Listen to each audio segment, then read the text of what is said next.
Picture this. You're 8 months pregnant, screaming in labor, racing to the hospital when your car breaks down on a narrow bridge. The ambulance arrives ready to save your baby's life. But there's one problem. Your billionaire husband refuses to let them move his precious Bentley out of the way. Do you know what this car costs? Do you know who I am?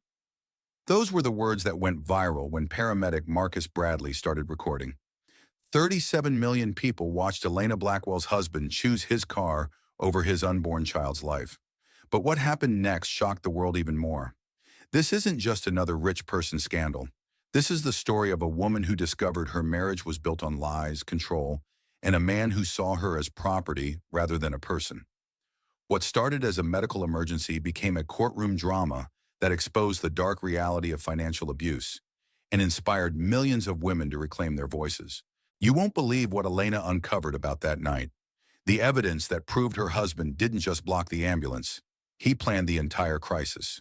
The moment she realized 5 years of her life had been a carefully constructed prison, and the incredible transformation that turned a silenced wife into a voice for millions. "Stop the car! Stop the car!" Elena's scream pierced through the Mercedes' leather interior. The contraction gripped her like a vice, stealing her breath and making her double over in the passenger seat. 8 months pregnant, she wasn't supposed to be feeling this yet. The baby wasn't due for another 4 weeks. "Elena, breathe, just breathe." Jonathan's knuckles were white on the steering wheel as he pressed harder on the accelerator. "We're almost there." Another wave of pain crashed over her, stronger than the last. She clutched her swollen belly and felt something wet between her legs. "Jonathan, something's wrong. The baby's coming now." The Bentley's engine suddenly sputtered. Once, twice, then died completely. "No, no, no!" Jonathan slammed his palm against the steering wheel. They were on the narrow Riverside Bridge, barely wide enough for 2 cars. The city skyline glittered ahead of them, the hospital just 5 minutes away. "Not now!" Elena felt another contraction building. This one was different, urgent, demanding. "Call 911. Call them now." Jonathan fumbled for his phone, his hands shaking as he dialed. "Yes, this is Jonathan Blackwell. My wife is in labor, and our car broke down on Riverside Bridge. We need an ambulance immediately." The dispatcher's voice crackled through the speaker. "Sir, we're sending a unit now. Please stay on the line." Elena gripped the door handle as pain shot through her core. Something was definitely wrong. The contractions were too close together, too intense. She'd read every pregnancy book, attended every class. This wasn't normal. Within 3 minutes, she heard the wail of sirens. The ambulance appeared behind them, red and blue lights flashing against the evening sky. But there was a problem. The bridge was too narrow.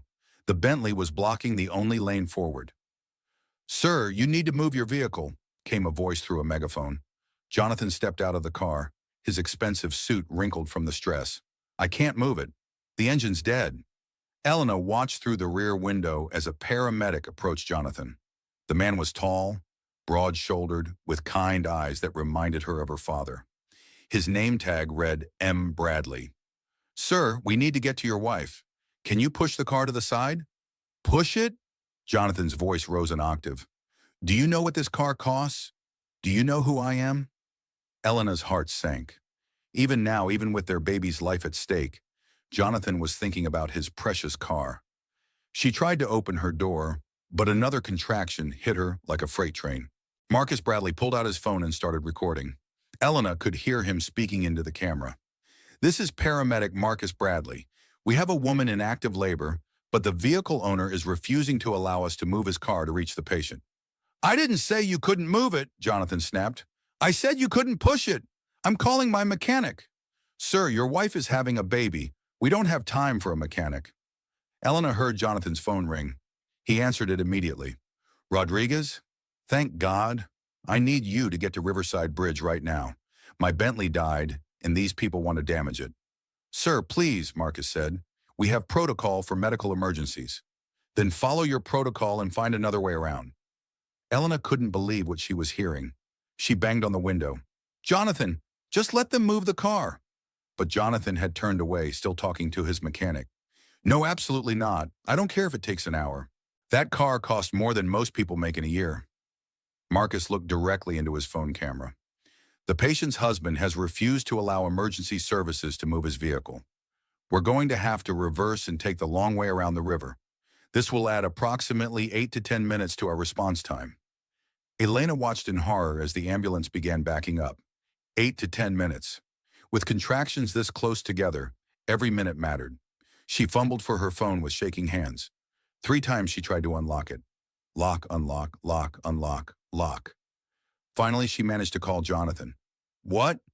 His voice was sharp through the speaker. Please, she whispered. Please just let them move the car. Elena, you don't understand. This is a limited edition Bentley Continental. There are only 50 of these in the world. There's only one of our baby in the world. The line went quiet. For a moment, Elena thought she'd gotten through to him. Then she heard him talking to someone else. Rodriguez said he'll be here in 15 minutes. Can you wait 15 minutes? Elena hung up. She couldn't breathe. Not from the contractions, but from the realization of what was happening. Her husband, the man who claimed to love her more than life itself, was choosing his car over their child. The ambulance had disappeared around the bend. She was alone with the man she thought she knew. Jonathan got back in the car, his face flushed with irritation. I don't know why they couldn't just go around in the first place. These city workers have no respect for private property. Elena stared at him, really looked at him. The perfectly styled hair that cost more than her grocery budget. The watch that could pay for a year of college tuition. The suit that was tailored to hide the softness around his middle that came from too many business dinners. Do you hear yourself? She asked quietly. What do you mean? I could lose our baby because you won't let them move your car. That's not fair, Elena. You know how much this car means to me. My father gave it to me when Blackwell Industries went public. It's not just a car, it's a symbol. Another contraction hit her, and this time she screamed. Really screamed. The sound echoed off the bridge's steel girders. Jonathan reached for her hand, but she pulled away. Don't touch me. Elena, you're being dramatic. The ambulance will come around. Everything will be fine. But everything wasn't fine. Elena could feel something shifting inside her, something urgent and unstoppable. The baby was coming whether they were ready or not. In the distance, she could see the ambulance racing along the river road, its lights flashing like a beacon of hope in the gathering darkness. But it looked so far away, too far away. She closed her eyes and tried to breathe through the pain. When she opened them again, she saw Jonathan checking his reflection in the rearview mirror, smoothing down his hair. Even now, even with their baby's life hanging in the balance, he was worried about how he looked. Elena felt something break inside her chest. Not her water, not physically, something deeper. Something that had taken her 5 years of marriage to build and 30 seconds to destroy. Trust.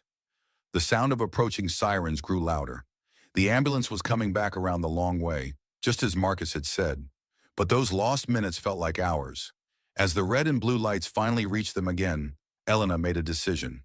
When this was over, when their baby was safe, she was going to remember this moment, this exact moment when she learned who her husband really was, and she was never going to forget. Sir, we have a woman in active labor. Please move your vehicle. Marcus Bradley kept his phone camera rolling. Elena could hear everything through the ambulance walls as the paramedics loaded her onto a stretcher. Her husband's voice carried clearly across the bridge, sharp with entitlement and irritation. I told you already. I'm not moving anything until my mechanic gets here.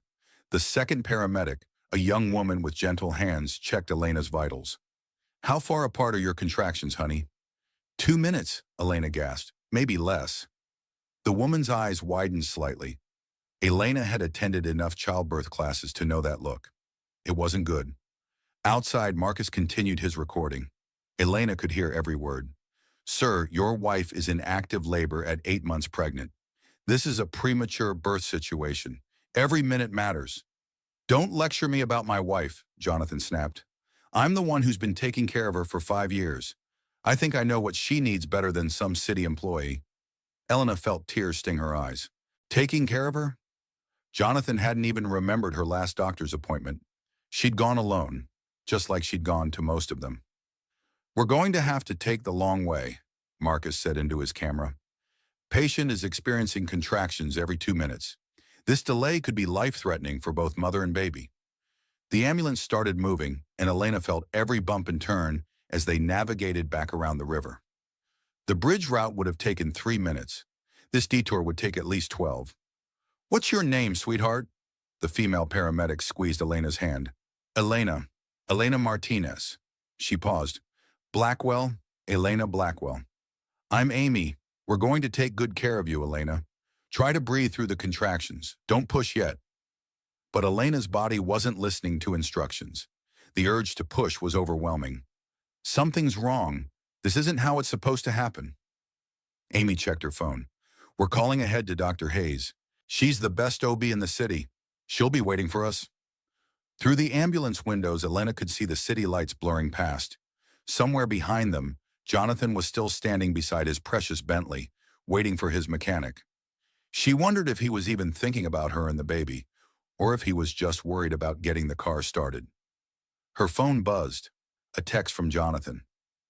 "Everything okay? Rodriguez says 20 minutes for the engine." 20 minutes. He was thinking about 20 more minutes while she was racing to the hospital to save their baby's life. Elena didn't respond. She couldn't. Another contraction was building, stronger than any before.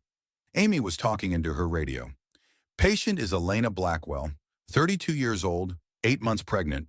Active labor, contractions every 90 seconds. We're approximately 8 minutes out." 8 minutes that should have been 3. Amy noticed Elena crying. "Hey, it's going to be okay. We see this all the time. Premature babies are fighters." "It's not the baby," Elena whispered. "Well, not just the baby." Amy's expression softened. She'd probably seen it all in her years as a paramedic. "Honey, stress isn't good for either of you right now. Try to focus on breathing." But how could she not be stressed? Her husband had just showed her exactly where she ranked in his priorities. Below a car, below his image, below his convenience. The ambulance pulled up to Mercy General Hospital, and Elena was rushed through automatic doors into controlled chaos. Dr. Patricia Hayes was waiting, just as Amy had promised. She was a woman in her 50s with steel gray hair and no-nonsense eyes. "Elena, I'm Dr. Hayes. We're going to take good care of you and your baby. How are you feeling?" "Scared," Elena admitted. "That's normal. Let's get you comfortable and see what's happening." The next 30 minutes passed in a blur of medical terminology and urgent consultations. The baby wasn't in distress, but Elena was dilating faster than normal for a first pregnancy. Dr. Hayes explained that sometimes stress could accelerate labor. "The good news is your baby's heartbeat is strong," Dr. Hayes said, "but we need to slow things down if we can. I'm going to give you something to help with that." Elena felt the medication take effect, and the urgent pressure eased slightly. She could breathe again. That's when Jonathan arrived. He burst through the hospital room door like he owned the place, his hair perfectly styled and his suit immaculate. "Elena, are you okay? Is the baby okay?" Before she could answer, he was already turning to Dr. Hayes. "I want to speak to whoever's in charge. Your ambulance crew was completely unprofessional. They tried to damage my car and then had the audacity to argue with me about it." Elena stared at him. "Are you serious right now?" "What do you mean?" "Our baby almost died because you wouldn't move your car." "That's not what happened, Elena. You're emotional right now. The stress is making you irrational." Dr. Hayes cleared her throat. "Mr. Blackwell, your wife has been through a traumatic experience. I'd suggest focusing on her needs right now." "I am focusing on her needs. That's why I'm here instead of dealing with my car situation." Elena felt something cold settle in her stomach. Instead of dealing with his car situation, like being with his wife and unborn child during a medical emergency was an inconvenience. "The baby's fine," she said quietly. "In case you were wondering." "Of course I was wondering. Why would you even say that?" "Because you haven't asked. Not once since you walked in here." Jonathan's face flushed. "I've been dealing with a crisis situation, Elena. Someone has to handle these things. Someone has to handle our baby almost being born in an ambulance because we couldn't get to the hospital. That's not my fault. If the ambulance crew had been more reasonable, if you had been more reasonable, we wouldn't have needed the ambulance crew to be anything." Dr. Hayes stepped forward. "I think Elena needs to rest now. This much stress isn't good for her or the baby." Jonathan nodded curtly. Fine, but I want to speak to your administrator about your ambulance protocols. What happened tonight was completely unacceptable. After he left, Elena lay in the hospital bed, staring at the ceiling. Dr. Hayes sat down beside her. Do you want to talk about what happened out there? Elena turned to look at the older woman. There was something in her eyes that said she'd seen this before. My husband blocked an ambulance because he didn't want anyone to move his car. I see. I almost lost our baby because he was worried about scratches on his paint. Dr. Hayes was quiet for a long moment. Elena, I've been delivering babies for 27 years. I've seen a lot of different kinds of stress during labor, but I've never had to treat someone whose husband prioritized a vehicle over their life. The words hung in the air between them. I'm not crazy, Elena said softly. He really put his car before our baby. No, Dr. Hayes replied. You're not crazy at all. For the first time since the contractions started, Elena felt like someone was seeing the situation clearly.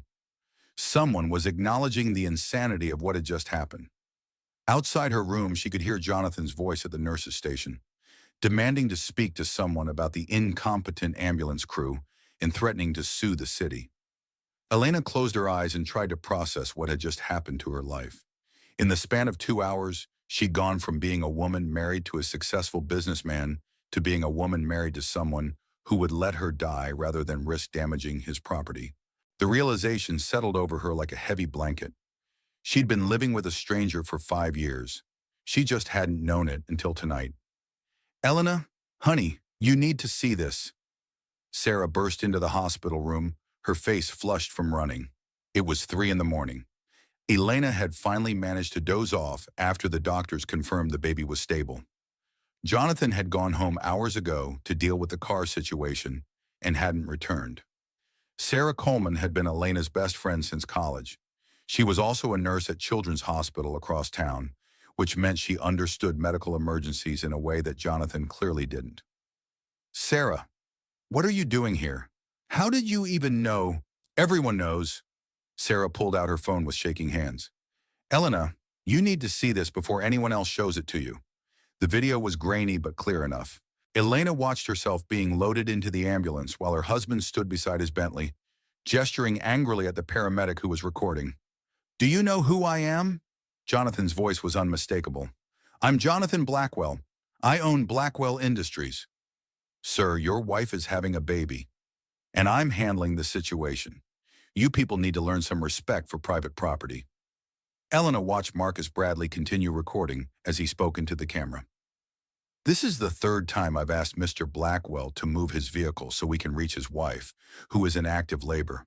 He's refused each time, stating that he doesn't want his car damaged. The video had been uploaded to TikTok, Twitter, and Facebook simultaneously. The caption read, Billionaire blocks ambulance for pregnant wife because he doesn't want to scratch his Bentley. 8-month pregnant woman forced to take detour during premature labor. This is America. Elena felt sick to her stomach, but not from pregnancy hormones. How many people have seen this? She whispered. Sarah checked her phone. Elena, it's been 3 hours since this was posted. It has 2.7 million views on TikTok alone. 2.7 million? It's trending on Twitter. Bentley baby and blocked ambulance are both in the top 10 nationally. Elena sank back into her hospital pillows. Oh, God. There's more. Sarah's voice was gentle but urgent. The local news stations have picked it up. Channel 7 wants to interview you. Elena's phone started buzzing. Text after text after text. Unknown numbers, news outlets, social media notifications she'd never signed up for. I have to turn this off. She fumbled for the power button, but Sarah caught her hand. Honey, before you do that, you need to know what people are saying. I don't want to know. Yes, you do. Trust me. Sarah scrolled through the comments on the TikTok video. This man is a monster. How is she married to this psychopath? Someone get this woman a divorce lawyer. The audacity of rich men never fails to amaze me. Elena listened in stunned silence. Elena, there are women sharing their own stories. Hundreds of them. Women whose partners have prioritized money and possessions over their safety. Sarah kept reading. My ex-husband wouldn't take me to the hospital when I had a miscarriage because his favorite TV show was on. My boyfriend made me walk to urgent care with a broken ankle because he didn't want to pay for parking. When I was in labor with our twins, my husband stopped for gas and bought lottery tickets while I was having contractions in the car. Stop, Elena whispered. I can't hear anymore. But Sarah wasn't finished. The video has been shared by celebrities, Elena. Oprah shared it. Ellen DeGeneres shared it. Women's rights organizations are using it as an example of financial abuse. To financial abuse? When someone uses money and possessions to control or harm their partner, which is exactly what Jonathan did. Elena's hospital room door opened, and Jonathan walked in carrying coffee and looking irritated. Elena, we have a problem. My phone has been ringing nonstop. Apparently some paramedic posted a video of tonight, and people are completely misunderstanding the situation. Sarah stood up slowly. Elena had forgotten that Sarah and Jonathan had never gotten along. Sarah had always said there was something off about him, but Elena had attributed it to jealousness or overprotectiveness. Now she wondered if Sarah had seen something she'd missed. Hi, Jonathan. Sarah's voice was ice cold. I was just showing Elena how 2.7 million people understand the situation perfectly. Jonathan's face went pale. 2.7 million? And climbing, Sarah said. You're famous, Jonathan. Congratulations. This is a disaster. Jonathan started pacing. My lawyers are already working on getting the video taken down. On what grounds? Sarah asked. Everything on that video actually happened. On grounds of harassment and defamation. That paramedic had no right to record me. Elena watched her husband pace back and forth, his mind clearly racing through damage control scenarios. Not once did he ask how she was feeling. Not once did he express concern for their baby. Jonathan, Elena said quietly, sit down. I can't sit down. Do you understand what this means for the company? For our reputation? Our reputation? Yes, our reputation. We're in this together, Elena. Sarah snorted. You weren't together when you blocked an ambulance. Jonathan whirled around. You know what, Sarah? This is exactly the kind of toxic negativity Elena doesn't need right now. Maybe you should leave. Maybe you should leave, Sarah shot back. Elena almost died because of your selfishness, and you're worried about your image. I'm worried about our future. Someone has to think practically here. Elena felt another contraction, but this one was different. Not physical, emotional. Everything inside her was contracting away from the man she'd married. Get out, she said quietly. What? Jonathan stopped pacing. Both of you, get out. I need to think. Sarah kissed Elena's forehead. I'll be right outside if you need me. Jonathan hesitated. Elena, we need to discuss how we're going to handle this. The only thing I need to handle right now is keeping our baby safe. Everything else can wait. After they left, Elena lay in the darkness, scrolling through the comments on the viral video. Sarah was right. Thousands of women were sharing their own stories of partners who'd shown their true priorities when it mattered most. But there were other comments too. Comments that made her stomach twist. She knew who she married. Gold diggers don't get to complain when their meal ticket shows its true colors. She's probably just mad because she thought she'd married money, and now she looks bad. Rich wives always play the victim when their husband's money can't solve everything. Elena turned off her phone and stared at the ceiling. She thought about the woman she'd been this morning. A woman who made excuses for her husband's controlling behavior. A woman who convinced herself that his need to manage every situation was just his way of protecting her. A woman who had somehow convinced herself that being kept like an expensive pet was the same thing as being loved. That woman felt like a stranger now. The truth was harsh and simple. Jonathan had shown her exactly who he was when the stakes were highest. When their baby's life was literally on the line, he'd chosen his car. Elena remembered other moments now. Other times when Jonathan's priorities had been crystal clear. When her mother had been in the hospital and Jonathan complained about the parking fees. When her best friend from college had visited and Jonathan spent the entire dinner talking about how much the restaurant cost. When she'd wanted to go back to work at the nonprofit and Jonathan had said it would look bad for his wife to be working for charity money. All those moments she'd rationalized. All those red flags she'd ignored. Elena placed her hands on her belly, feeling the baby move beneath her palms. I'm sorry, she whispered. I'm so sorry I let him put his car before your life. But even as she said it, She realized she was making a promise. This would never happen again. Whatever it took, wherever it led, she was never again going to let someone else's priorities matter more than her child's safety. The video had shown the world who Jonathan really was. Now Elena had to decide who she was going to be. 37 million views, Jonathan. 37 million people know who you really are. Elena delivered the words with quiet precision as her husband stood frozen in the doorway of her hospital room. It was 8 in the morning, and she'd been awake all night watching the numbers climb. 37 million views, trending in 43 countries. The video had been picked up by every major news network in America and half the ones in Europe. Jonathan looked like he'd aged 5 years overnight. His usually perfect hair was disheveled, his shirt wrinkled, his eyes bloodshot. Elena, I've been up all night with the crisis management team. We have a plan. A plan for what? To fix this, to control the narrative. Elena adjusted herself in the hospital bed, feeling every muscle in her body ache from the stress of premature labor. What narrative needs controlling? The one where I look like a monster for protecting our property. You are a monster for protecting property over your family. Jonathan sat down heavily in the visitor's chair. You don't understand the pressure I'm under. Blackwell Industries stock dropped 12% in overnight trading. 12%, Elena. How's the baby? What? I said, how's the baby? Your child, who almost died last night. How is your child this morning? Jonathan blinked slowly. The baby's fine. Dr. Hayes said everything looks good. You had to think about that answer. No, I didn't. Yes, you did. You literally paused to remember what the doctor told you about your own child's health. Jonathan's phone buzzed, and his eyes immediately went to the screen. Don't you dare answer that. Elena, this is important. More important than this conversation? This conversation isn't going to fix anything. My lawyers need me to... Your lawyers need you to what? Lie about what happened? Jonathan looked up from his phone, and Elena saw something she'd never seen before in his eyes. Calculation. Cold, precise calculation about how to manipulate the situation. We need to clarify what happened. The video makes it look worse than it was. How could it look worse than it was? You blocked an ambulance. I was in shock. I wasn't thinking clearly. Anyone would have reacted the same way in a crisis situation. Elena stared at him. Anyone would have blocked an ambulance to protect their car? Anyone would have been protective of their property in a confusing situation. Confusing? Jonathan, I was screaming that the baby was coming. What was confusing about that? Jonathan's phone buzzed again. This time he answered it without asking permission. What's the latest damage assessment? He said into the phone.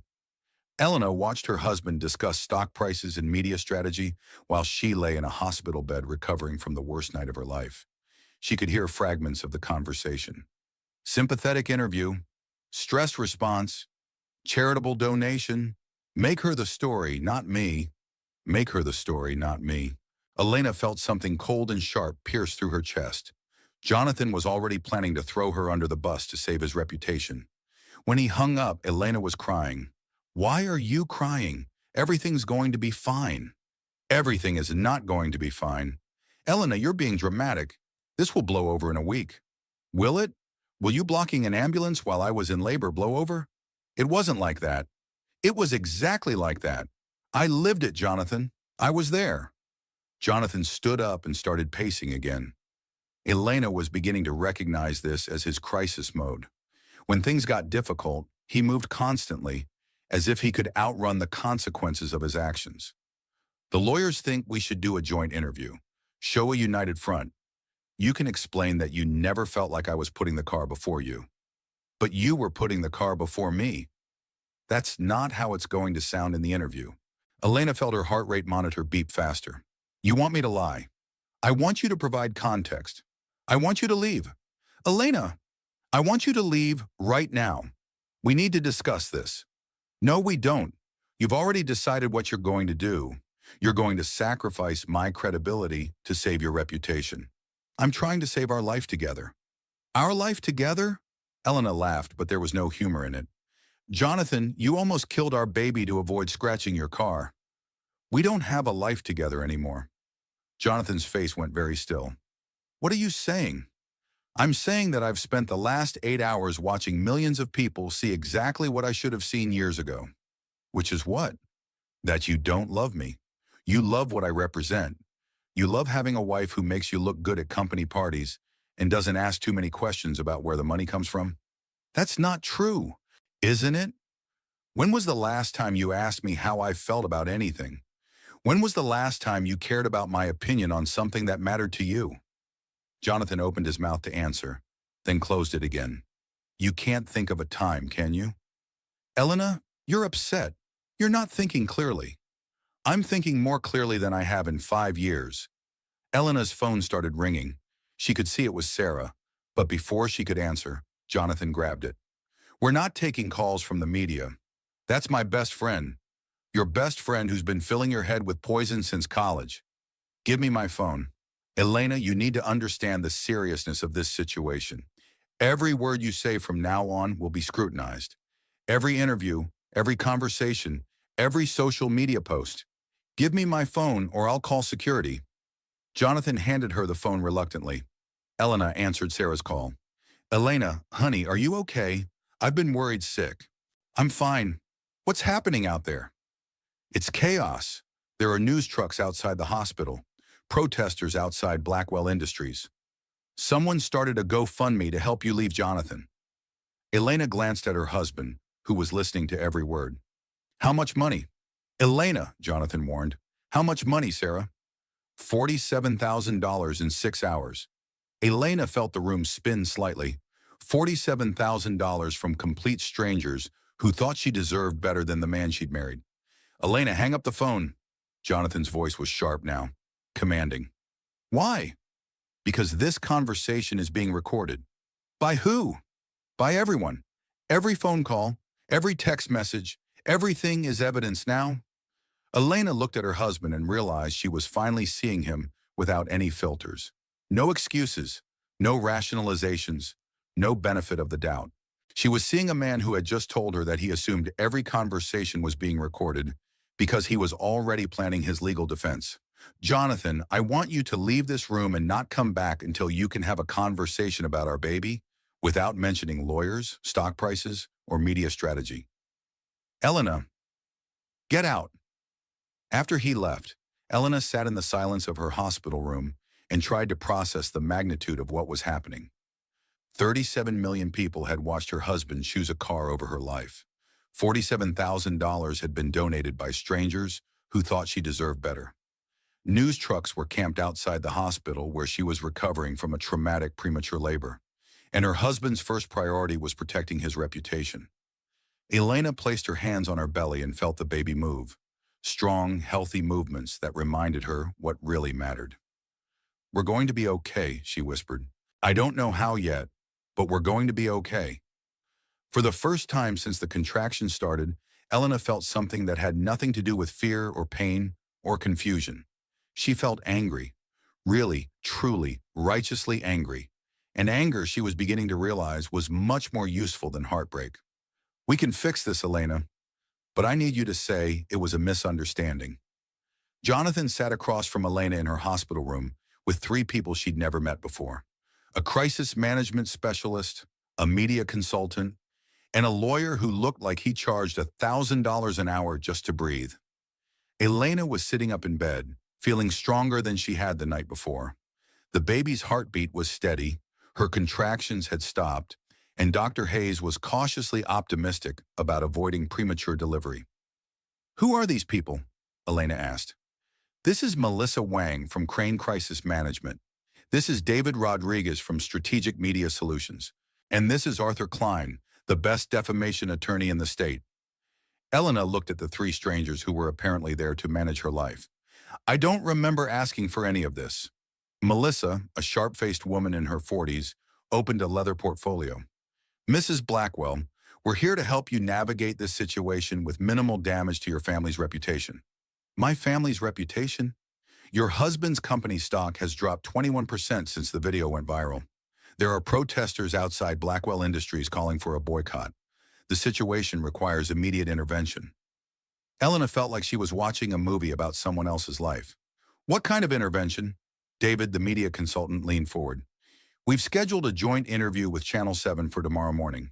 We'll position this as a misunderstood crisis situation where your husband was in shock and not thinking clearly. But he was thinking clearly. He called his mechanic. Arthur, the lawyer, made a note on his legal pad. Mrs. Blackwell, it's important that you understand the legal implications of this situation. Your husband could face charges for obstruction of emergency services. Maybe he should face charges. The room went very quiet. Jonathan's voice was strained. Elena, they're trying to help us. They're trying to help you. What are they doing for me? Melissa consulted her notes. We're going to position you as the supportive wife who understands that crisis situations can cause people to react in unexpected ways.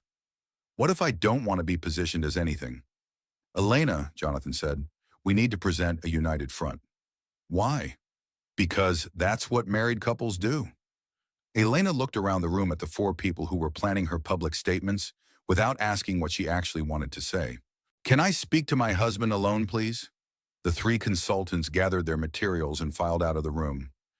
Elena waited until the door closed before speaking. Jonathan, what happened last night changed everything. I know you're upset. I'm not upset. I'm awake. For the first time in 5 years, I'm completely awake. Jonathan sat down on the edge of her bed. Elena, I know I made mistakes last night. I was stressed and I wasn't thinking clearly. But we can get through this together. Can we? Because it seems like your plan is to sacrifice my credibility to save your reputation. That's not what this is about, isn't it? You want me to go on television and lie about what happened. I want you to provide context about what happened. Elena studied her husband's face. She'd been married to him for 5 years, but she realized she'd never really looked at him when he was lying. Now she could see it clearly. The way his eyes shifted slightly to the left. The way his mouth got tighter. The way his hands moved when he was trying to sell a story. Jonathan, do you love me? Of course I love you. No, really, do you actually love me? Or do you love being married to me? What kind of question is that? An important one. Because a man who loves his wife doesn't let her almost die in an ambulance to protect his car. Elena, you didn't almost die. I could have. Our baby could have died. Those 8 minutes could have been the difference between life and death. Jonathan was quiet for a long moment. When he spoke again, his voice was softer. I panicked, okay? I've had that car for 3 years. It's special to me. My father gave it to me when we went public with the company. It represents everything I've worked for. What do I represent? What do you mean? If your car represents everything you've worked for, what do I represent? Jonathan looked genuinely confused. You're my wife. That's not an answer. Elena, I don't understand what you want me to say. And there it was. The truth she'd been avoiding for years. Jonathan didn't understand what she wanted him to say because he'd never thought about what she meant to him beyond her function as his wife. I want you to say that I matter more than anything else in your life. I want you to say that you would have moved 10 cars to save me and our baby. I want you to say that you're horrified by your own behavior. I am horrified. Are you? Because the first thing you did when you got to the hospital was complain about the paramedics. The first thing you did this morning was bring in crisis management specialists. You haven't once apologized for what happened. Jonathan blinked slowly. I'm sorry. For what? For the situation last night. That's not an apology. That's a press release. Elena's hospital room door opened, and a man in his 70s walked in. Elena recognized him immediately as David Blackwell, Jonathan's father. She'd only met him a handful of times, but he was unmistakable. Tall, distinguished, with silver hair, and the kind of presence that came from decades of commanding boardrooms. Dad, what are you doing here? David Blackwell looked around the hospital room, taking in his son, his daughter-in-law, and the obvious tension between them. I came to check on Elena and my grandchild, and to see what kind of mess my son has created. Dad, the lawyer said not to discuss. I don't care what the lawyer said. David's voice carried the authority of someone who had built an empire from nothing. I saw the video, Jonathan. The whole world saw the video. Jonathan shifted uncomfortably. It's not as bad as it looks. It's worse than it looks. David turned to Elena. How are you feeling, dear? Elena was surprised by the genuine concern in his voice. I'm okay. The baby's okay. Thank God for that. David sat down in the visitor's chair. Elena, I want you to know that what happened last night does not represent the values of our family. Dad, be quiet, Jonathan. David's tone was sharp. In my day, a man who endangered his pregnant wife would be horsewhipped. The fact that you did it for a car, he shook his head in disgust. Elena felt tears spring to her eyes. It was the first time since the whole ordeal began that someone from Jonathan's family had acknowledged the severity of what had happened. Thank you, she whispered. Don't thank me yet. I'm here to ask what you need. What can I do to make this right? Elena looked back and forth between father and son. David was everything Jonathan pretended to be. Dignified, thoughtful, genuinely concerned about other people. I don't know, Elena admitted. Everything is happening so fast. Take your time, but know that you have my support, whatever you decide to do. Jonathan's face had gone pale. Dad, what are you saying? I'm saying that Elena is family, and family protects family, even when it's difficult. Elena felt something loosen in her chest. For 5 years, she'd felt like an outsider in the Blackwell family, like she was being tolerated rather than welcomed. But David's words carried a weight that Jonathan's apologies never had. I need some time to think, Elena said finally. Of course you do. David stood up. Jonathan, walk me out. Dad, I need to stay with Elena. Elena needs rest. Walk me out. After they left, Elena was alone for the first time since the crisis management team had arrived. She could hear Jonathan and his father talking in the hallway, their voices getting progressively louder. She's not going to do the interview, Jonathan. She has to do the interview. Without it, this whole thing spirals. Maybe it should spiral. Maybe you deserve to face the consequences of your actions. Dad, you don't understand the financial implications? I understand them perfectly. I also understand that there are some things more important than money. Like what? Like integrity. Like family. Like doing the right thing even when it costs you something. Elena closed her eyes and tried to imagine a different version of last night. A version where Jonathan immediately moved the car. A version where he held her hand in the ambulance instead of worrying about his image. A version where he spent the night at the hospital asking about her needs instead of planning damage control. But she couldn't imagine it because the man who would have done those things wasn't the man she'd married. She'd married someone who loved the idea of her more than he loved her. And no amount of crisis management could fix that. Mrs. Blackwell, the whole world wants to know. Can you forgive your husband? Elena sat across from Channel 7 anchor Rebecca Martinez in a room at Mercy General Hospital that had been converted into a makeshift television studio. Bright lights, multiple cameras, and a production crew of 8 people had transformed her recovery space into something that felt surreal and overwhelming. Jonathan sat beside her, his hand resting on her arm in what she was sure was a calculated gesture of unity. The crisis management team had coached them for 3 hours on messaging, body language, and how to redirect difficult questions. Elena had agreed to do the interview, but not for the reasons Jonathan thought. That's a complicated question, Elena said, looking directly into the camera instead of at the interviewer. She could feel Jonathan tense beside her. This wasn't the script they'd rehearsed. How so? Rebecca Martinez leaned forward with the instincts of someone who sensed a story unfolding. Because forgiveness implies that someone has acknowledged what they did wrong and asked for forgiveness. The room was completely silent, except for the hum of camera equipment. Jonathan's media consultant, David Rodriguez, was standing behind the cameras making subtle hand gestures that Elena ignored completely. And your husband hasn't done that? Rebecca asked. Elena turned to look at Jonathan for the first time since the interview began. Have you? Jonathan's face was flushed. Elena, I've apologized multiple times. For what, specifically? For the misunderstanding last night. What misunderstanding?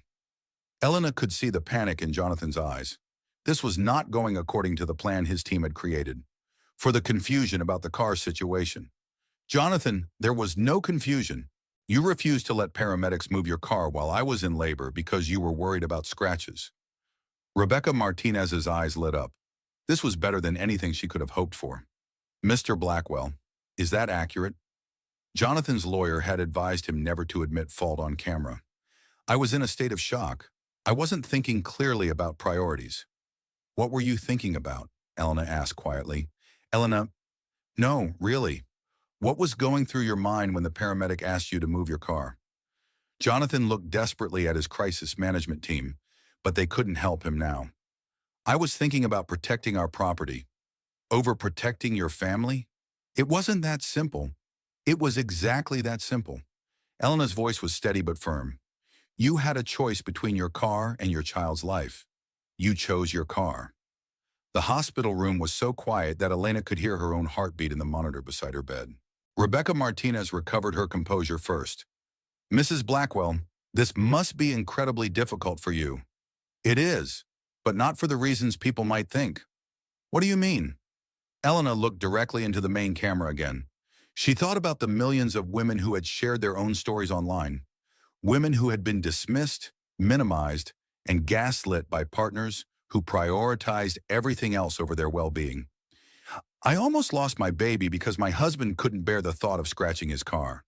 But what's really difficult is realizing that this wasn't an anomaly. This was my husband showing me exactly who he is. Elena, stop! Jonathan's voice was sharp. Why should I stop? Because it's embarrassing for you. Because you're destroying our life together. No, Jonathan, you destroyed our life together when you blocked an ambulance. Elena turned back to Rebecca Martinez. For 5 years, I've been making excuses for behavior that I should have recognized as controlling and selfish. Last night, I couldn't make excuses anymore.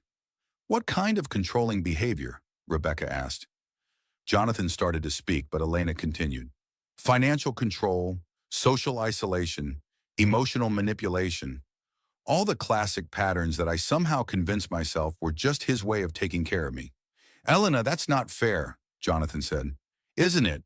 When was the last time I made a decision about my own life without asking your permission?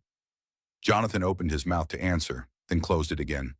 When was the last time I spent money without justifying it to you? When was the last time I saw my friends without you complaining about them? When was the last time I worked at a job that made me happy instead of one that looked good for your image? Rebecca Martinez was taking notes frantically. This was turning into the interview of her career.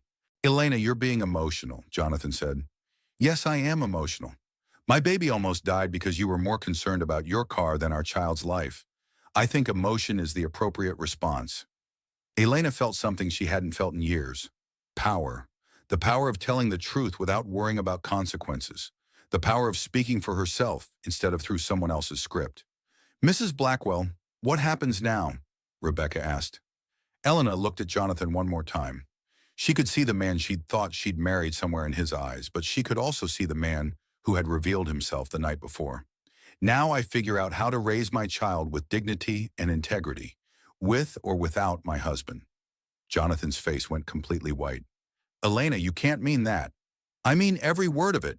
We can work through this. We can get counseling. We can... Jonathan, you blocked an ambulance while I was in labor. Because you were worried about your car, I made a mistake. No, you revealed your character, and I can't unknow what I know now. Elena looked into the camera one final time. I want to say something to all the women who have been sharing their stories online. You're not crazy. You're not overreacting. You're not asking for too much when you expect your partner to prioritize your life over their possessions. She paused, feeling the weight of 37 million people who had watched her husband's true nature revealed. You deserve better. We all deserve better. And it's never too late to start demanding it. The interview continued for another 20 minutes, but Elena knew that those words would be the clip played on every news station in America. When the cameras stopped rolling, Jonathan turned to her with a look she'd never seen before. Not anger, not disappointment. Fear. Elena, you just destroyed everything we've built together. No, Jonathan, you destroyed everything we built together. I just refuse to help you cover it up. Elena's phone was buzzing with notifications before the production crew had even finished packing their equipment. Messages from strangers thanking her for her honesty. Messages from women sharing their own stories of partners who had shown their true priorities when it mattered most. Messages from lawyers offering to help her for free. And one message from David Blackwell. I'm proud of you.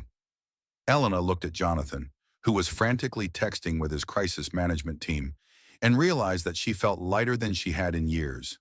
She'd told the truth about her marriage on national television, and instead of feeling ashamed, she felt free.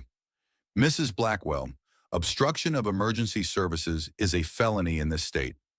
District Attorney Catherine Foster sat across from Elena in a conference room at the prosecutor's office 3 days after the interview aired. Elena was out of the hospital but still feeling weak from the ordeal of premature labor that had thankfully stabilized. Elena's new lawyer, Rebecca Stone, sat beside her taking notes. Rebecca specialized in high-net-worth divorces and had called Elena personally after watching the interview. The video evidence is overwhelming, DA Foster continued. We have clear documentation of Mr. Blackwell's refusal to allow emergency services to access a patient in active labor. Elena shifted uncomfortably in her chair. What does that mean exactly? It means your husband could face up to 5 years in prison and significant financial penalties. Rebecca Stone looked up from her notes. Catherine, we appreciate you keeping Elena informed, but she's not the one pressing charges here. No, but her testimony will be crucial to the case. Elena felt overwhelmed. A week ago, her biggest concern had been choosing paint colors for the nursery. Now she was sitting in a prosecutor's office discussing her husband's potential prison sentence. Do you need me to testify? Elena asked. We'd like you to. Your first-hand account of what happened would be powerful testimony. Elena's phone buzzed with a text from Sarah. How's it going? Call me when you're done. The meeting continued for another hour, covering evidence collection, timeline for charges, and what Elena could expect during the legal process. When it was over, Rebecca walked Elena to her car. How are you holding up? Rebecca asked. I honestly don't know. Everything is happening so fast. That's normal. High-profile divorces always feel like drinking from a fire hose. Elena stopped walking. Divorce? Elena, surely you're not planning to stay married to Jonathan after everything that's happened. Elena realized she hadn't actually thought that far ahead. She'd been focused on telling the truth, on protecting her baby, on reclaiming her voice. But the practical implications of her television appearance were only beginning to sink in. I don't know what I'm planning. Rebecca's expression softened. Elena, I've been doing this for 15 years. I've represented women in situations very similar to yours. The financial control, the isolation, the way he prioritized his image over your safety. These are classic patterns of emotional and financial abuse. But he never hit me. Abuse doesn't have to be physical to be devastating. Jonathan has spent 5 years conditioning you to prioritize his needs over your own. Last night was just the most extreme example. Elena got into her car and drove home in a daze. Home to the house that Jonathan had chosen, decorated with furniture that Jonathan had selected, in a neighborhood that Jonathan had deemed appropriate for his image. As she pulled into the driveway of their 5-bedroom colonial, Elena realized she couldn't remember making a single major decision about her living situation in 5 years of marriage. Jonathan's BMW was in the garage, which meant he was home. Elena wasn't sure she was ready to face him, but she didn't have anywhere else to go. She found him in his home office, on a conference call with what sounded like his entire legal team. The prosecution doesn't have a case, he was saying. Emergency services protocols are unclear about vehicle removal in breakdown situations. Elena stood in the doorway, listening to her husband argue that he hadn't committed a crime by blocking an ambulance while she was in labor. When he noticed her, he quickly ended the call. Elena, we need to talk. I know. My lawyers think we should file a countersuit against the paramedic for recording without consent. Elena stared at him. Are you serious? The recording was made without my permission during a medical emergency. There are privacy laws. Jonathan, stop. We can also go after the hospital for releasing information to the media. Stop! Jonathan looked startled. Elena realized she'd never raised her voice at him before. In 5 years of marriage, she'd never once yelled at her husband. You want to sue the paramedic who saved our baby's life? I want to protect our family from further damage. What family, Jonathan? What family are you protecting? Jonathan's phone rang. Without thinking, he started to answer it. Elena walked over and took the phone out of his hand. Elena, what are you doing? I'm asking you to have one conversation with me where you don't answer your phone, check your email, or talk to your lawyers. This is important. More important than this conversation? Elena, there are legal implications to everything we discuss now. Then let's discuss something that doesn't have legal implications. Let's talk about our baby. Jonathan looked genuinely confused. What about the baby? Do you want to be a father? Of course I want to be a father. Why? What do you mean, why? I mean, what kind of father do you want to be? What do you want to teach our child? What kind of example do you want to set? Jonathan was quiet for a long time. Elena could see him thinking, really thinking, for the first time since the whole ordeal began. I want to be a good father. What does that mean to you? I want to provide for our child. I want to make sure they have every advantage in life. What about showing them how to treat people? What about teaching them that some things matter more than money? Elena, I know you think I'm materialistic, but everything I do is for our family. Is it? Because it seems like everything you do is for your image. Jonathan's phone started buzzing with notifications. Elena could see him fighting the urge to check it. My image affects our family's future. Does it? Because right now your image is destroying our family's present. Elena walked to the window overlooking their backyard. The landscaping was perfect, expensive, and completely soulless, like everything else in their life together. Jonathan, I'm going to ask you a question, and I want you to really think about your answer. Okay, if our baby had died last night because of those 8 minutes, could you have lived with yourself? The question hung in the air between them. Elena, that's not a fair question. The baby didn't die. That's not an answer. It's a hypothetical situation. No, it's not. For 8 minutes last night, it was a very real possibility. And during those 8 minutes, you were more worried about your car than our child's life. Jonathan sat down heavily in his desk chair. I panicked. You called your mechanic. People who are panicking don't make organized phone calls to automotive repair services. Elena, what do you want me to say? I want you to say that you're horrified by your own behavior. I want you to say that you would make a different choice if you could do it over again. I want you to say that you understand why I can't trust you anymore. Jonathan looked at her for a long time before speaking. I can't say those things. Why not? Because admitting fault could be used against me in the criminal case. Elena felt something break inside her chest. Even now, even after everything, Jonathan's first priority was protecting himself legally. I'm going to stay at Sarah's tonight, Elena said quietly. Elena, running away isn't going to solve anything. I'm not running away. I'm taking space to think about what kind of life I want for our child. This is our home. This is your house. I've never felt at home here. Elena went upstairs to pack a bag, moving slowly through rooms that felt like museum exhibits of someone else's life. As she folded clothes that Jonathan had approved of into a suitcase that Jonathan had bought, Elena realized she couldn't remember the last time she'd made a choice about her own life without considering his opinion first. That was going to change, starting tonight. There's something else you need to know about that day, Elena. Marcus Bradley, the paramedic who had recorded the viral video, sat across from Elena in Rebecca Stone's law office. It had been a week since Elena moved out of the house she'd shared with Jonathan, and she was staying in Sarah's guest room while figuring out her next steps. What do you mean? Elena asked. Marcus pulled out his phone and showed Elena a video she'd never seen before. It was time-stamped 43 minutes before the ambulance incident. I have to tell you, this was difficult for me to watch. On the screen, Elena could see Jonathan in his office at Blackwell Industries. The video was taken from across the street, clearly shot through his office window with a telephoto lens. Someone had sent it to Marcus anonymously after the original video went viral. Where did this come from? We're not sure. Someone who works in the building across from Blackwell Industries, probably. They sent it to every news station in the city, but most won't air it because of how it was obtained. Rebecca leaned forward. Marcus, what exactly are we looking at? Watch the timestamp. This is 43 minutes before Elena went into labor.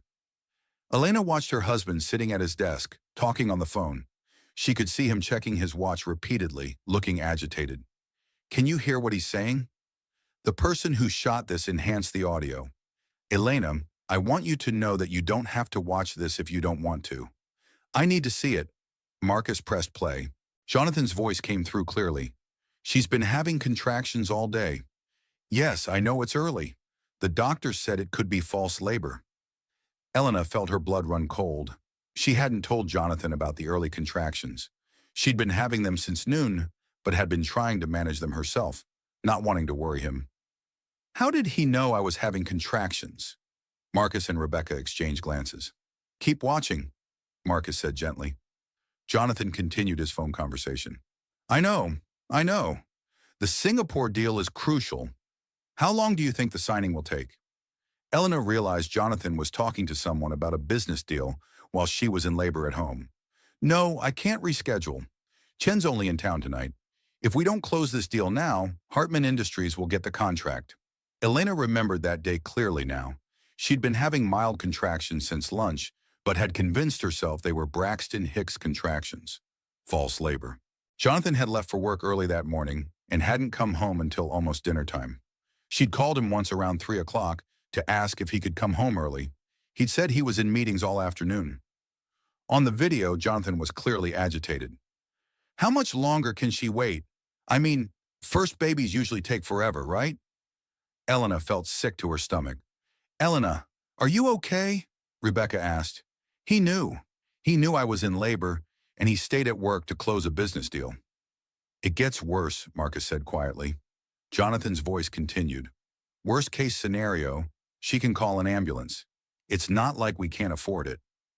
Elena stared at the screen in shock. He planned for me to take an ambulance.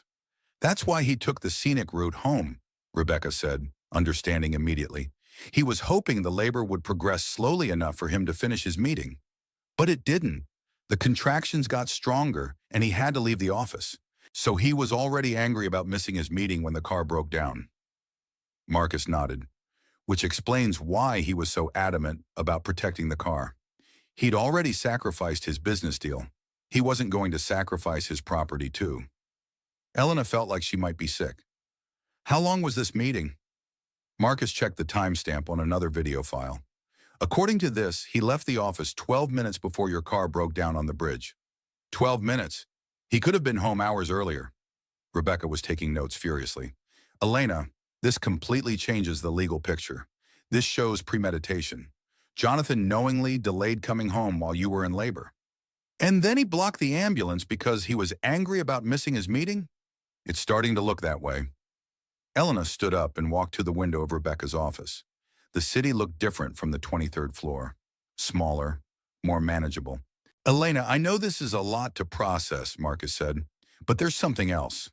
Elena turned around. What else could there possibly be? Marcus showed her another video file. This is from the traffic camera on Riverside Bridge. It shows the 30 minutes before we arrived. Elena didn't want to watch, but she knew she had to see everything. The traffic camera footage showed Jonathan's Bentley driving onto the bridge at normal speed. Then it showed the car slowing down, then stopping. Then Jonathan getting out to look under the hood. But the car wasn't smoking. There was no visible sign of mechanical failure. Marcus, I don't understand what I'm looking at. Elena, the car didn't break down. What do you mean? According to this footage, Jonathan stopped the car himself. Then he popped the hood and did something to the engine. Rebecca leaned forward. Are you saying he disabled his own car? I'm saying that's what it looks like. We'd need a mechanical expert to examine the vehicle to be sure. But the footage suggests that Jonathan may have caused the breakdown deliberately. Elena felt the room spin slightly. Why would he do that? Think about it, Rebecca said. He's already missed his business meeting because of your labor.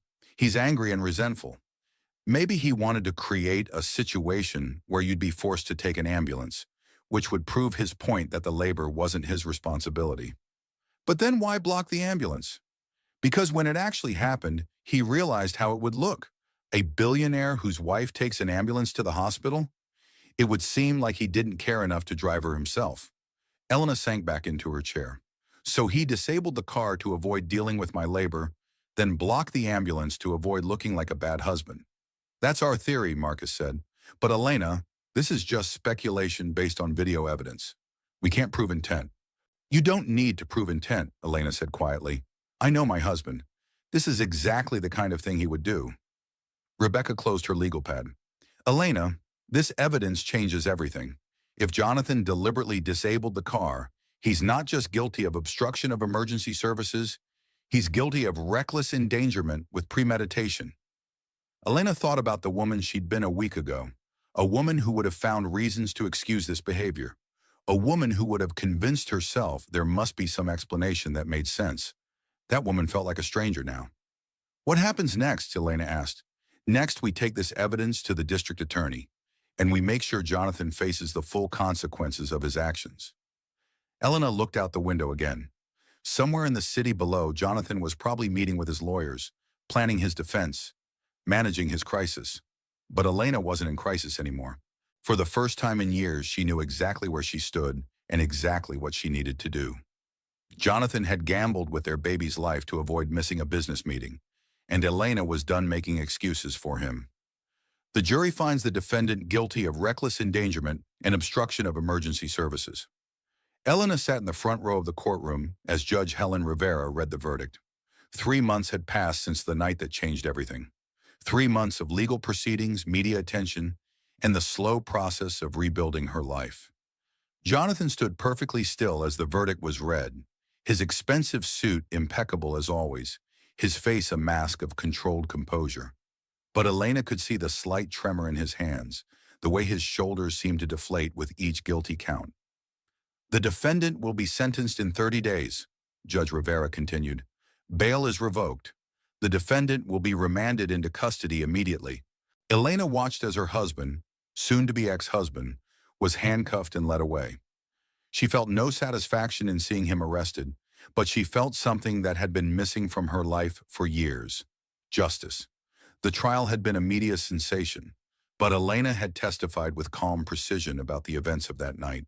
She'd told the truth about Jonathan's behavior, about the pattern of control in their marriage, and about the additional evidence that Marcus Bradley had uncovered. The prosecution had brought in automotive experts who confirmed that Jonathan had deliberately disabled his own car. Phone records showed the calls he'd received warning him about Elena's labor. Video evidence proved he'd had multiple opportunities to prevent the entire situation. The defense had tried to paint Jonathan as a man in crisis, someone who'd made poor decisions under stress. But the evidence was overwhelming. Elena's testimony had been the most powerful moment of the trial. Mrs. Blackwell, the prosecutor had asked, in your opinion, did your husband prioritize his property over your life? In my opinion, Elena had answered, my husband prioritized his image over our child's life.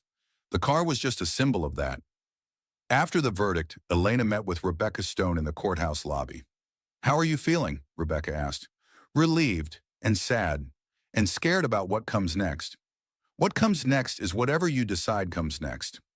Elena looked around the courthouse lobby. There were news cameras everywhere, reporters trying to get statements from anyone connected to the case. But Elena had already said everything she needed to say. The divorce had been finalized the week before. Elena had received a substantial settlement, enough to buy her own house and support herself and the baby comfortably. More importantly, she'd received full custody of their daughter. Hope Elena Martinez had been born 6 weeks ago, healthy and perfect, and completely unaware that her birth had caused a media sensation. Elena had chosen to return to her maiden name for both herself and her daughter. Elena? Rebecca touched her arm gently. David Blackwell is here. He'd like to speak with you. Elena turned to see Jonathan's father approaching through the crowd. At 72, David Blackwell still commanded attention wherever he went. But today his face showed the strain of watching his son convicted of felony charges. Elena, my dear, how are you holding up? I'm okay, David. How are you? I'm ashamed, he said simply. I raised a son who nearly killed his own child to protect a car. I don't know how that happened, but I take responsibility for it. Elena felt tears spring to her eyes. David, you can't blame yourself for Jonathan's choices. Perhaps not, but I can make sure those choices have consequences. He handed Elena an envelope. This is from the Blackwell Family Foundation. It's a donation to the domestic violence shelter where you've been volunteering. Elena opened the envelope. The check was for $500,000.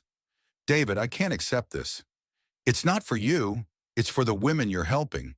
Women who need to know that there are consequences when powerful men abuse their power.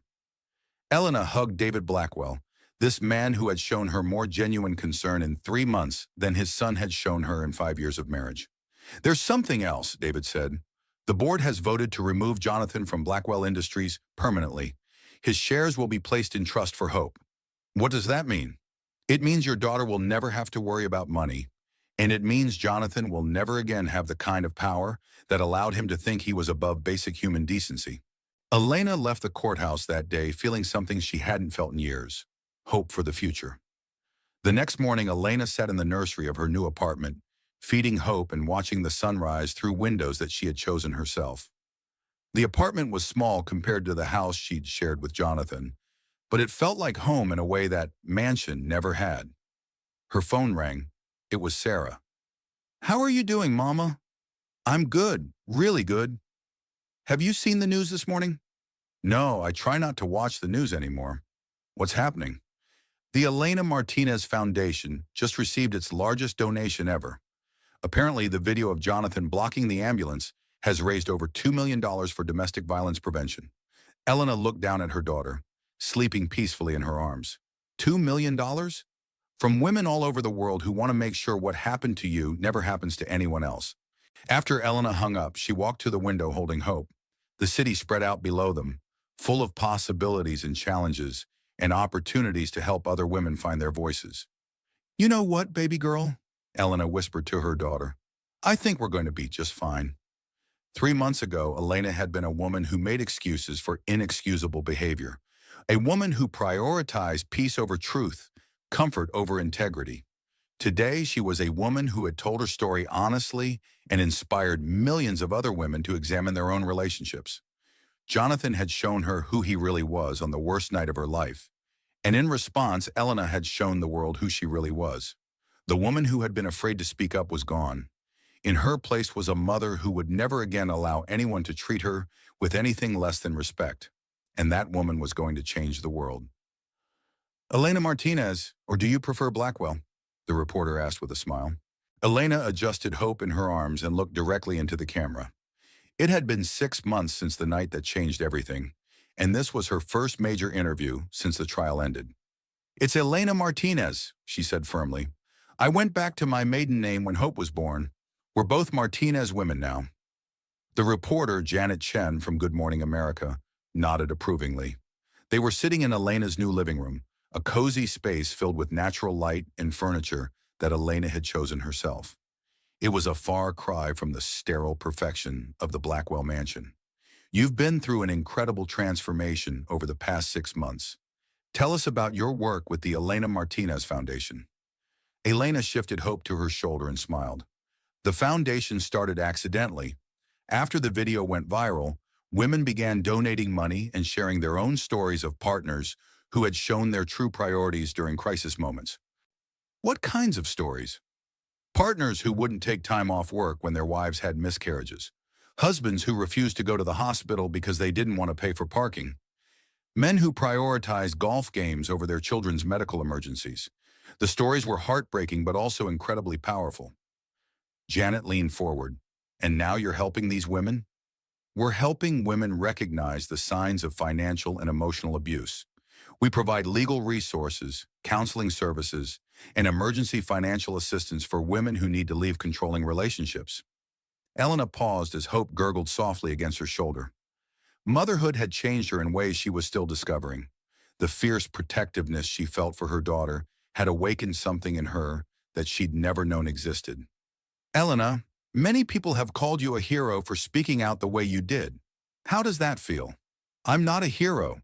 I'm just a woman who finally stopped making excuses for inexcusable behavior." Elena looked directly into the camera. "But if my story has helped other women find their voices, then something good came from the worst night of my life. What would you say to women who are watching this and recognizing themselves in your story?" Elena had been asked this question dozens of times over the past months, but her answer had evolved as she'd worked with more and more women through the foundation. "I would say that you're not crazy. You're not overreacting. You're not asking for too much when you expect to be treated with basic respect and consideration." She paused, thinking about the hundreds of women she'd spoken with through the foundation's helpline. "I would also say that leaving isn't easy, and it's not always possible right away. But recognizing the patterns is the first step. And knowing that other women have been through this and survived, that's powerful." Janet consulted her notes. "Your ex-husband was sentenced to 18 months in prison and community service. How do you feel about that?" Elena had prepared for this question, but still found it difficult to answer. I feel sad for Jonathan. I think he's a man who confused possessions with identity, control with love. I hope he gets the help he needs to understand the difference. Do you have any regrets about how everything unfolded? My only regret is that it took me so long to see clearly. I wasted 5 years of my life making excuses for someone who saw me as a possession, rather than a partner. Hope started to fuss, and Elena instinctively began the gentle swaying motion that had become second nature. What's next for Elena Martinez? Elena looked down at her daughter and felt the familiar surge of fierce love and determination. Next, Hope and I are going to build a life based on authenticity and integrity. We're going to travel. I'm going to show her the world and teach her that she never has to make herself smaller to make someone else comfortable. And romantically, do you think you'll trust someone again? Elena laughed, the first completely genuine laugh she'd had during a media interview. Someday maybe, but I'm in no rush. I'm learning how to be happy on my own terms first. Hope and I are a complete family exactly as we are. After the interview crew left, Elena sat in her quiet apartment with Hope sleeping in her arms. The afternoon sun streamed through windows that she'd chosen, in a space that she'd decorated, in a life that she'd built from scratch. Her phone buzzed with a text from Sarah. Watching you on TV. So proud of who you've become. Elena scrolled through dozens of similar messages from friends, colleagues from the foundation, and strangers who had been inspired by her story. But the message that meant the most was from David Blackwell. Watching your interview, Jonathan lost the best thing that ever happened to him. Hope is lucky to have you as her mother. Elena walked to the window overlooking the small garden behind her building. She'd planted vegetables there in the spring, tomatoes, herbs, flowers that she'd chosen simply because they made her happy. 6 months ago, she'd been a woman who asked permission to buy groceries. Today, she was a woman who had testified in federal court, started a foundation, and raised over $3 million to help other women escape controlling relationships. The transformation still amazed her sometimes. Her phone rang. It was the foundation's crisis helpline forwarding a call. Elena Martinez Foundation, this is Elena. Hi, I saw you on TV this morning. The voice was young, scared. I think I might need help. Elena sat down in her favorite chair, the one she'd bought because it was comfortable rather than expensive. I'm here, tell me what's happening. Tarm. For the next hour, Elena listened to a 24-year-old woman describe a relationship that sounded eerily familiar. Financial control, social isolation, a partner who claimed everything he did was for her own good. He says I'm too emotional, the young woman said. He says I don't understand how the real world works. Those are his words, not the truth, Elena said gently. In the real world, partners support each other. They don't tear each other down. But what if he's right? What if I really can't take care of myself? Elena looked at Hope, sleeping peacefully in her crib. This beautiful, perfect child who existed because Elena had found the strength to leave a toxic situation. 6 months ago, I thought the same thing. I thought I needed my husband to make decisions for me, to manage my life, to protect me from my own poor judgment. What changed? I realized that the person I needed protection from was him. Elena spent another 30 minutes talking the young woman through her options, connecting her with local resources and reminding her that she had more strength than she knew. After she hung up, Elena made herself dinner, a simple meal that she'd chosen because she wanted it, not because someone else expected it. As she ate, she thought about the interview question that had stayed with her. What's next for Elena Martinez? The truth was, she didn't know exactly what was next. For the first time in her adult life, she was making decisions day by day, following her instincts rather than someone else's plan. Maybe she'd go back to school. Maybe she'd expand the foundation internationally. Maybe she'd write a book. Maybe she'd do all of those things, or none of them. The difference was that now, whatever she decided would be her choice. Elena finished dinner and went to check on Hope.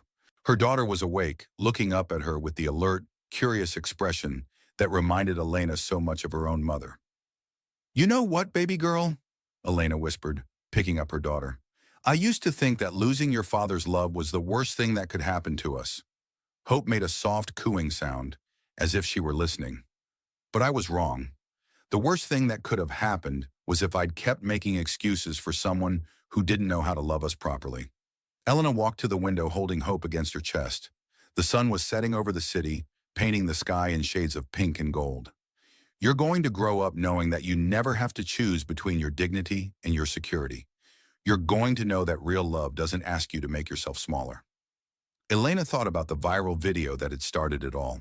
37 million people had watched her husband choose his car over her life. But those same 37 million people had also watched Elena choose truth over comfort, authenticity over approval. And if someone ever treats you the way your father treated me, you're going to know exactly what to do. Hope reached up and grabbed Elena's finger with her tiny fist. You're going to remember that you're Elena Martinez's daughter, and Elena Martinez's daughter doesn't accept anything less than respect. Outside, the city lights were beginning to twinkle in the gathering darkness. Somewhere out there, women were recognizing themselves in Elena's story. Somewhere out there, women were finding the courage to speak their truth. And somewhere out there, future daughters would grow up in a world where Elena Martinez had proven that it was never too late to choose yourself. Elena Martinez, the woman who had once been too afraid to choose her own groceries, had become the woman who helped other women choose freedom. The transformation was complete. But the story was just beginning. "Come on, Hope," Elena whispered to her daughter. "Let's go see what tomorrow brings." For the first time in her life, Elena couldn't wait to find out. If you're ready for a story that will make you question everything you think you know about love, control, and finding your strength when it matters most, you're in the right place. Hit that like button if you believe every woman deserves respect. Drop a comment sharing your thoughts and subscribe because we're diving deep into stories that matter. Trust me, you don't want to miss how this ends. Let's begin with the night that changed everything.